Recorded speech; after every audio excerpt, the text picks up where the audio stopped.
હું નિમિષા ભાવસાર મારી YouTube channel રૂડુ રસોડુંમાં આપ સૌનું સ્વાગત કરું છું। આજે આપણે ગુલાબજાંબુ બનાવીશું, તો માવા અને પનીરમાંથી બનાવીશું। બધા માવામાંથી બનાવે કાં તો તૈયાર પેકેટ લઈને પણ બનાવતા હોય છે, તો આજે આપણે માવા અને પનીરમાંથી બનાવીશું। એના માટે મેં અહીંયા 250 ગ્રામ જેવો મોળો માવો લીધો છે અને 100 ગ્રામ જેવું પનીર લેવાનું। પછી ખાંડ લેવાની આખી ચાસણી બનાવવા, પાણી, दूध आ लोट बांधवा माटे आपणे जोईए अने आ बे थोड़ुंक ढीलुं होय एटले एना बाइंडिंग माटे आपणे थोड़ोक मैदो नाखीशुं એટલે આપણી ગોળીઓ એકદમ સરસ સ્મૂથ બને। જ્યાં કેસર, ઇલાયચી પાવડર અને ચપટીક સોડા નાખવાનો, કેવો એકદમ ચપટીક જ કે સોફ્ટ બને એટલે, ના નાખો તો પણ ચાલશે। આ માવો આપણો અને આપણું પનીર જે હાર્ડ હતું એ થોડું મેં છીણી લીધું। હવે આ પનીર, આ બે વસ્તુ આપણે મિક્સરમાં एकदम स्मूथ करी लईशुं। हाथेथी मसळीए तो पण थोड़ी कणी रही जाए ना, मिक्सर में करीशुं तो एकदम सरस पेस्ट थई जशे। आ आपणे पनीर अने मावो मिक्सर में सरस करी दीधो क्रश, एटले एकदम सरस बधी कणीओ भागी गई। जो हाथेथी करीए तो थोड़ी थोड़ी कणीओ रही जाए। हवे आपणे एमां थोड़ो थोड़ो मैदो उमेरता जवानो ने लोट बांधतुं जवानुं।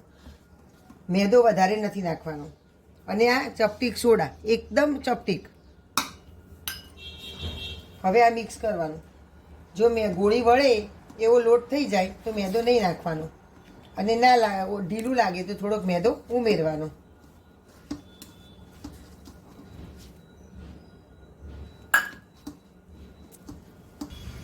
આ આપણે ચાસણી માટે ગરમ પાણી મૂક્યું અને આ આપણે એમાં ખાંડ નાખીશું। બધા ગુલાબજાંબુ ડૂબે એવી રીતે લેવાનું।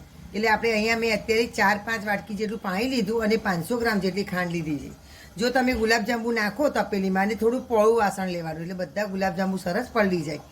અને જો તમે ચાસણી બનાવ્યા પછી ગુલાબજાંબુ નાખ્યા અને તોય તમારા ડૂબાડૂબ ના લાગે તો તમે બીજી તપેલીમાં ફરીથી ચાસણી બનાવીને ઉપર નાખી શકાય। આ આપણો સરસ લોટ બંધાઈ ગયો। અંદર મેદો જેટલું સમાય એટલું નાખવાનું। અને જો મેં दूध लोट बांधवा लीधुं हतुं पण मारे जरूर ना पड़ी, कारण के मैदो ढीलो हतो अने पनीर पण एमां थोड़ो पाणीनो भाग होय एटले मैं मैदो थोड़ोक ज नाख्यो। जो तमे दूध लो तो पाछो मैदो वधारे नाखवो पड़े तो हार्ड थई जाय, सॉफ्ट ना बने। एटले मैं दूधनी जरूर 1-2 चमची जेटली ज मारे पड़ी हती। हवे आपणे आनी सरस नानी नानी गोळीओ वाળી लईशुं। एकदम सरस स्मूथ आपणो लोट तैयार। આવી એકદમ આપણે સેજ પણ ક્રેક વગરની બનાવવાની।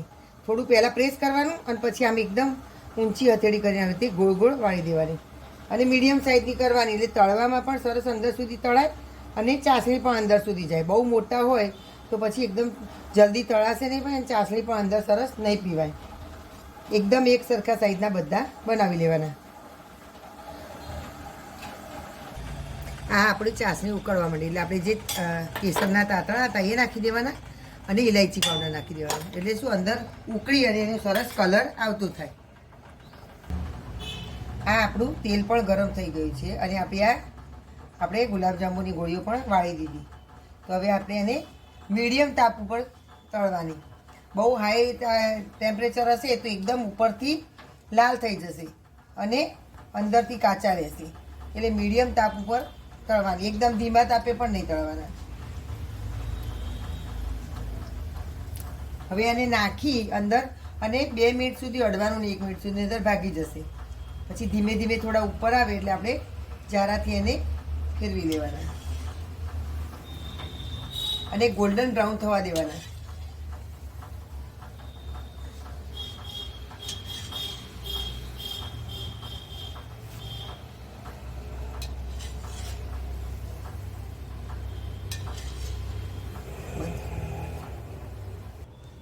આ આપણા તળાઈ ગયા અને મીડિયમ તાપે તળી અને થાળીમાં થોડી વાર ઠંડા થવા દેવાના, એટલે એની પ્રોસેસ ચાલુ હોય પાકવાની તો અંદર સુધી એ સરસ ચડી જાય। જો તમે એને તરત ચાસણીમાં નાખી દો તો અંદરથી એની પ્રોસેસ જે ચડવાની બાકી હોય, જે સીજવાની, એ અટકી જાય। અને આ પાણી હોય ચાસણીમાં, એટલે આપણે જો તરત નાખી દઈએ તળીને તે ઉપરથી કડક રહે અને અંદરથી એકદમ કાચા જેવા લાગશે। એટલે આને થોડી 5-10 મિનિટ માટે બહાર ઠંડા થવા દેવાના અને ચાસણી પણ મીડિયમ ઠંડી થવા દેવાની। એકદમ ગરમ ચાસણીમાં નાખશો તો તરત ફાટી જશે।